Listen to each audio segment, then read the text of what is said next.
Cathar Love 135. Christ consciousness towards universal consciousness.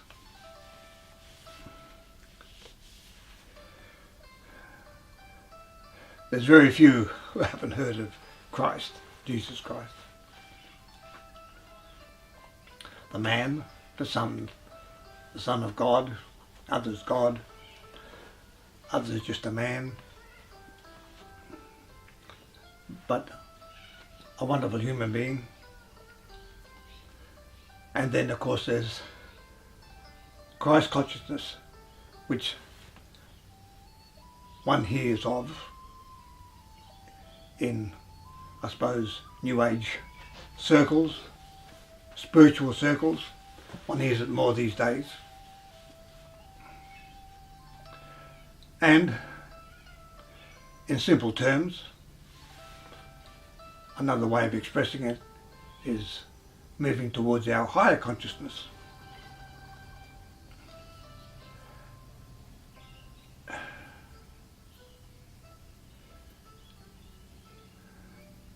Archaeologists, research scholars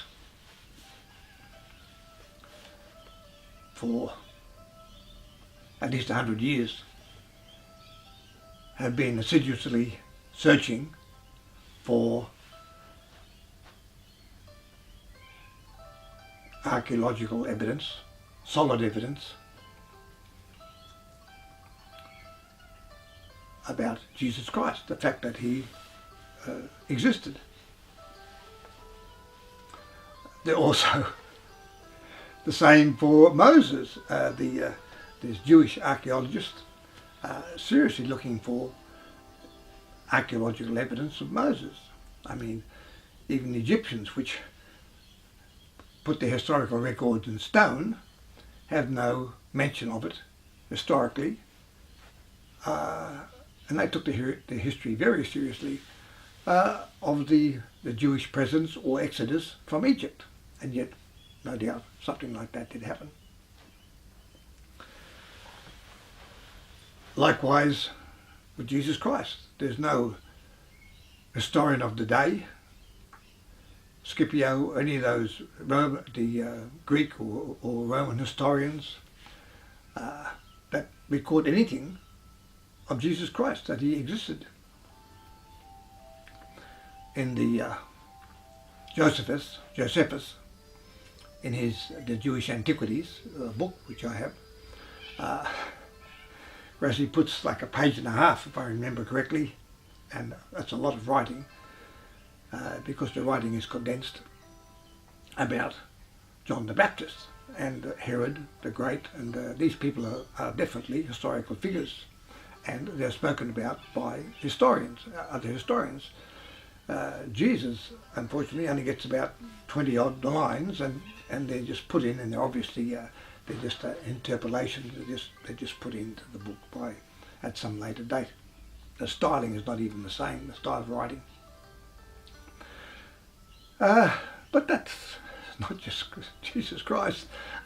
No one wrote about Muhammad for, I don't know, certainly 100 years before they wrote anything about him. Something like the Gospels, they weren't written. The minimum was something like 90 years after Christ had departed. The same thing goes with Buddha, and nothing was written about Buddha for about 200 years. So they've all suffered the same fate. Probably the only one who didn't suffer that was Socrates, because his student Plato wrote everything down, and he wrote, well, all we know about Socrates is from what the writings of Plato, but Plato knew him and he was his student. So I don't know what it is about very important historical figures that they don't even write us a letter, just, last will and testament at least. So we have to forage and find out for ourselves. And unfortunately for Jesus Christ, nothing's come up to date. It's historically and archaeologically. Now, of course, you have the Gospels, which were written sometime after that and put together a couple hundred years later, when they put all these things together and made it the Bible. But it would appear, common sense tells us that there was a Christ. He was obviously he was a healer. He was a Jew, born a Jew, and being a good Jew, he never professed to be anything otherwise. He would have been married by the time, most Jews are married by the time they're 30. And but he obviously did some remarkable things. And one of the ways that scholars, how they investigate, is they look at things that are out of the ordinary. For instance, Jesus Christ said, love your neighbour, but there's other people who said that, love your neighbour, east, west, north and south. So that wasn't an original thing belonging to Christ. But things like where he went into the temple and he whipped all the merchants and turned them out of the temple, because that was such an unusual thing, that was probably more likely correct. Another thing was that it was Mary Magdalene, who was, according to the Gospels, his favourite disciple. And he not only liked her, but he used to kiss her on the lips, which impressed the other apostles. So that more than likely is true, because it's something that one was writing about it, and writing about being a good Jewish boy, a good Jewish person about that time. You wouldn't be talking about that person going around kissing one of your friends on the lips. So that is more than likely true, which means that Christ, he had high regard for women, contrary to the religions that followed him, the religions and various groups, Christian groups that followed him, who treat women very much as second class. But this Christ consciousness is about loving, kindness, how you assist another person, how you help the poor. Christ consciousness is not about how much money you've made, how many cars you've got, how big your house is, whatever. There's nothing particularly wrong with that. If you've got it, that's good on you. That's great. But it's nothing to do with Christ consciousness. And again, this Christ consciousness, it's more of a universal theme in the fact that we moved to, all of us have the capacity for goodness, and we have the capacity for doing very nasty stuff. So it's us making a conscious choice to move towards the better part and act and live according to the better part of our nature. This, of course, is Catharism. It's not just Catharism. This is a universal theme. I personally believe in extraterrestrials. I think there's no doubt about it. You know, the various and I find it annoying, these various people who are on TV and NASA, even NASA, and they say, yes, we're finding it closer towards extraterrestrials, or there is life on other planets. Give me a break. You know, there's books out written by ex-CIA, ex-military people, ex-intelligence people, ex-scientists, who some have lost their pensions, and some of nasty things have happened to them by some of the darker forces who don't want this out. And these people are putting their lives at risk and on the line to tell us the truth. And we get these goody-goody scientists getting up and say, oh yes, we're looking towards life on other planets. Give me a break. These people, these scientists, these astronauts, ex-defense ministers, politicians, are they lying? These people are going out on a limb, they're putting their reputation, everything out there, but they want to put out the truth. So I go with these people rather than this politically correct scientific consensus of thought, which says, oh yes, we're looking with Mars, we found a bit of water there, or there may be life there. Come on, there's a mountain that's carved into a head on Mars. That didn't make itself. So, if someone's in authority and talking, we tend to sit up and take notice. And if he's tall and good looking, we even sit up a bit higher and take a bit more notice. So this, as regards Christ consciousness, our higher consciousness, universal consciousness, what are practical steps to move towards this? Well, there's a saying, and it's true for a lot of people, that in life you need a good lawyer and a good doctor. Well, yeah, for most people that's a truism, that's the truth. But I say, in my very humble opinion, based on experience, personal experience, I say, if you want to move towards your higher self and know what's really going on, because we're looking in the realms of spiritualism, even mysticism if you like, but in fact there's all this higher stuff going on all around us. We're surrounded by it, and for most of us, we just don't know it. And for a lot of people, nothing really happens. You're just there, you're just living a normal life until usually some friend or loved one dies, and suddenly that person is taken away, and suddenly you think, oh, what's happened to that person? Have they gone to heaven? Have they gone to hell? Or whatever their religious thing is teaching them, or whatever their current their belief is at the time.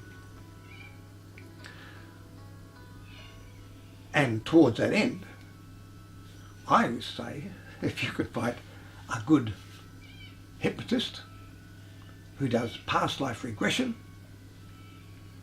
and that person can take you through hypnosis into a past life and talk about you, your purpose in life, possibly connect with, there'll be certainly previous past life experiences, may even be a guide.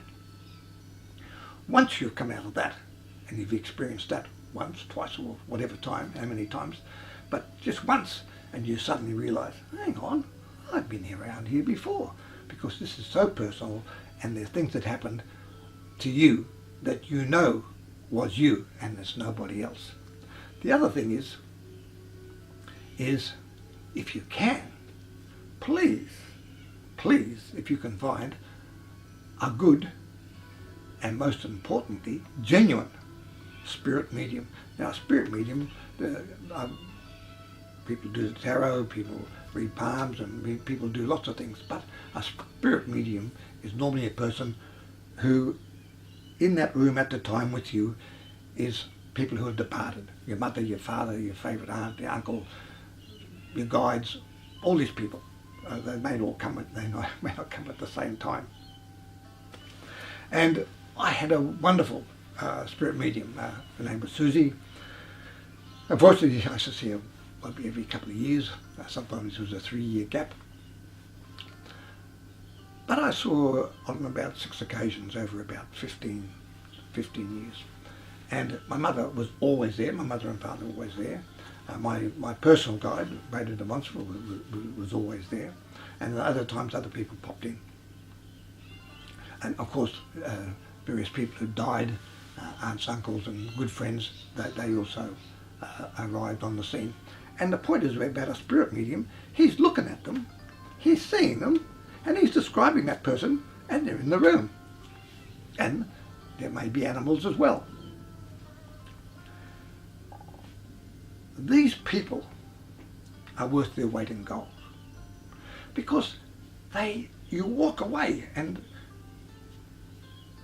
in that session, half an hour, whatever it happens to be, there will be, say, at least half a dozen people, but of your relatives who passed, your grandfather, grandmother, whatever, they will tell you things that only you and the family know.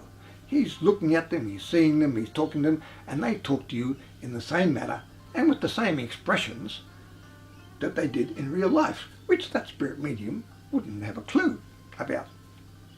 He's just saying it to him. He's just going with the flow as it comes through. But after that, you walk away, a number of things happen.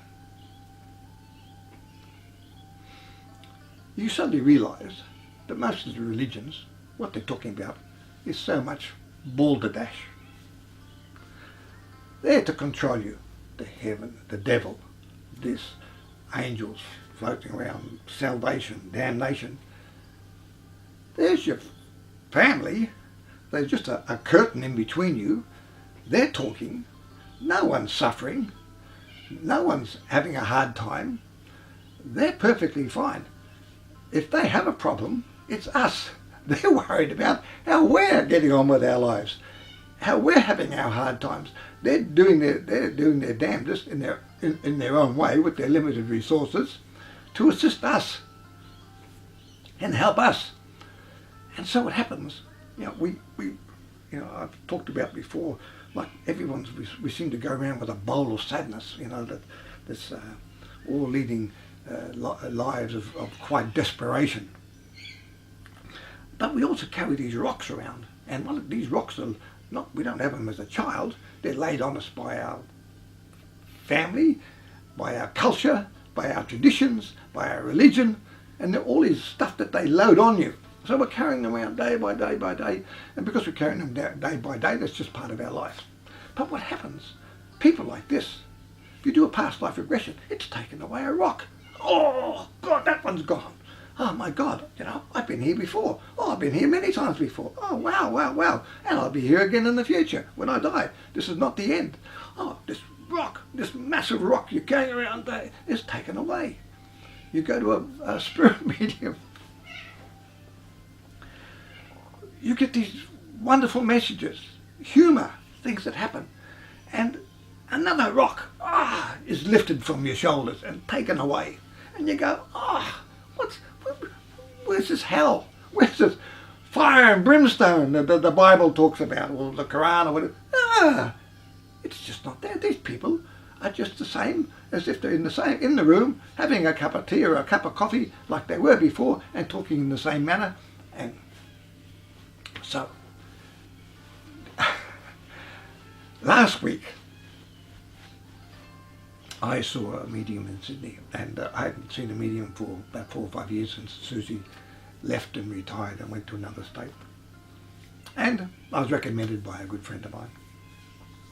So I saw a husband and wife team. I saw the male, the husband, and it was really great because suddenly I've now got another wonderful, sincere, genuine spirit medium that I can go and see. And again, of course, my mother has always been there, and she was there on this occasion. But what I did was, because one of my relatives, which this concerns, is not up with computers, so what I did was I assiduously typed out with the computer and typed out word for word what actually transpired, so I can send that on. But it went like this. Are you planning to do some travel or something? Because there's a lady stepping forward and saying, the travel is good. It will do you the world of good. Then he says, did you lose a wife? There's a young lady standing next to you. Is she a partner of yours? I reply, no, I haven't lost anybody. I've gained a few. Then he said, it's your mother, sorry. I said, my mother? Oh, she's always there. It's your mother. She just laughed at me and said, how nice it is to call her a young lady. I'm his mother. And she said, she's a beautiful soul. It's a good trip for you. Where are you going? And I said, I'm off to London and France and Italy and whatever. Some of it's enjoying, others a bit to do with Catharism. Anyway, so there was my mother. So she came in. Then went on a bit, and this was interesting to me. Your mum's saying to me, In Australia we say mum. So sorry about that. That there's been a gathering of people over there who have been trying to help you a little bit as well. There's a man called Herb, by the way, or Herbert. Or you might know him better as Bert, quite possibly. She's saying he is a big supporter of you going on this trip and doing this karmic research as well. So you have a little bit of workout on who he is later. But he's over there, just standing there. He said, "You're quite slim." He's a bit more round. He's a bit more my build, you know. And this guy's probably about an inch taller than me and much chubbier. She tells me, my mum, he's definitely supporting you. She says to me, she thinks there will be some psychic flashes that will come to your mind in certain places. Well, I hope so. Then I said to her, "Would that be Gulabert?" He said, "It could be." I said, "Gulabert the Cathar." And it could be, but who is he? He's a chubby fellow. Yes, that's it. But who is he? He was the head bishop of the Cathars, of this group. Got it. They were wiped out. He says, "Your mother wanted me to say Bert." It was something bigger than Bert. She wanted me to say Bert. Gulabert the Cathar. So I spelled it out. And he said, "I was never going to get that name. I was never going to get that name in a million years." She was trying to tell me it was like Herbert. But just say Bert and he'll know who you're talking about. He was a chubbier guy. He just popped in. Oh, that's good. He's showing me a big thumbs up and he's clapping. My spirit medium says, "Who are the Cathars?" So this guy's into spiritualism, but still the Cathars are known to him. So it's still early times for people getting to know about the Cathars. Just to finish this, is another person popped in, and this time he says, "Who's James, please?" "Oh, James. Oh, hello, Jim. Hello, mate." James is the guy. He and I are in the Korean War, yeah. And then, anyhow, Jim was the guy that was the Cathar, the books, the Cathar dialogues and the codex. So that was Gulyang de Marapai. That's Jim there. So,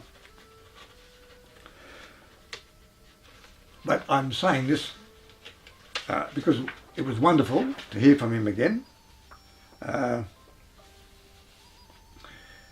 He says to say good day to you, good fellow. He actually just said to me, tell me, that I'm still better looking. So he's a bit of a character, isn't he? A little bit of a character. And I said, yes.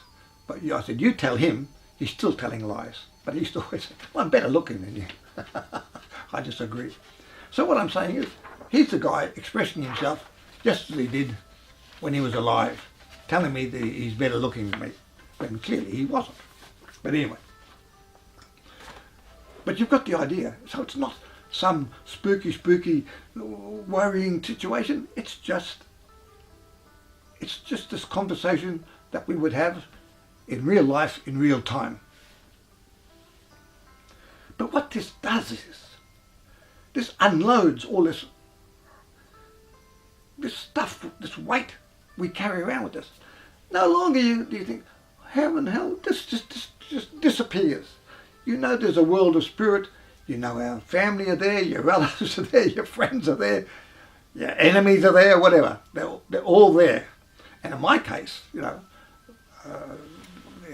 because nearly all my friends have died anyway, so that's when I'm looking forward to seeing them. It'll be party.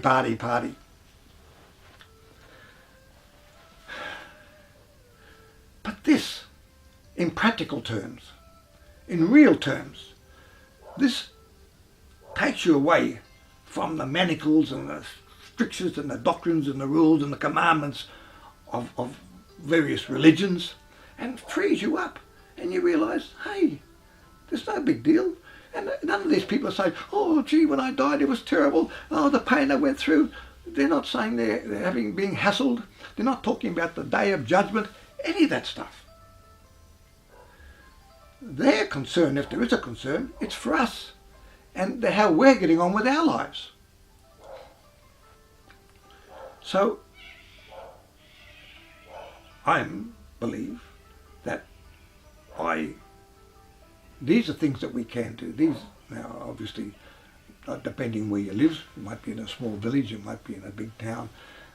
In some places, like the UK, Wales, there's a tradition of, in other countries as well, South America, there's a tradition of spirit mediums which go right back, possibly more so than if you're living in some of the towns in the United States or even in Australia.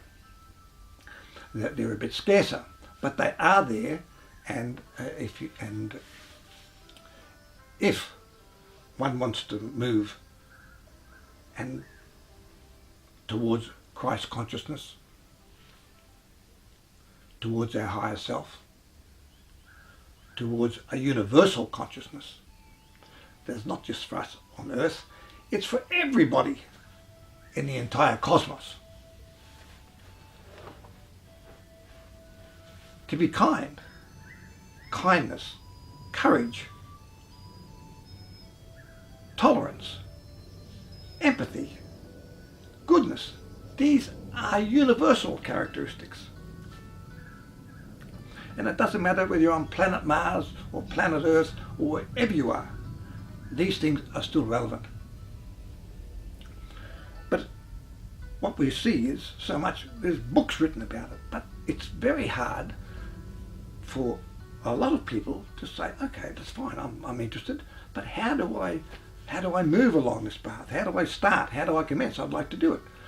Well, I would say, and I would repeat, that in order to move towards that, towards our higher consciousness, is to find someone who can take us back into a past life.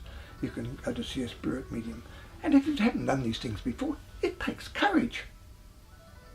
It takes courage to see these people. It takes courage to step into the unknown. But to live well, to live and live well, it takes courage. And there's times in our life when we have hard times. And sometimes those times have just got to be endured. You've got a toothache? I'm telling you, you've got to take a painkiller or a couple of painkillers or whatever it is until you get to see that dentist, and he may not be your favourite person and he will have to fix it, and if you can't fix it, you pull it out. But that toothache simply has to be endured. So there are things that we can do and there's things that we can't do. But I owe, through past life regressions, I owe 3, I could say now, spirit mediums that I've been to, very genuine people, wonderful people, and they just have changed my life, because all that stuff about the religious side of things, no, I'm not knocking people are religious, they want to be religious. People who are religious want to be religious, and good on them. That's fine, and that's where they are, and that's their cup of tea for this time in this lifetime, or this particular time now. But there are people who are saying, no, I feel there's more. I want to take more control of my own spiritual path, my own journey. So I'm looking for ways and means in order to be able to do that in practical terms. So I'm just saying that in practical terms, these are 2 methods that you can do, which if you've got a good, you have a good past life regression, and now you know about reincarnation, you knew what you're like before, and your personality, you might be male or female, but your basic personality, your inner core, doesn't change. You're that person lifetime to lifetime, that doesn't change. If you can find a spirit medium, and they remove the stuff that people carry around, it's most likely, and you move towards being a nicer person, and you're kinder, and this and that, then it's more than likely that you may not need that doctor, because you'll be healthier And you may not need that that lawyer or that psychiatrist, because you'll be much better for knowing this, and now you're moving along towards your own personal path, spiritual path, towards your own personal Christ consciousness, higher consciousness, and universal consciousness. Bye for now.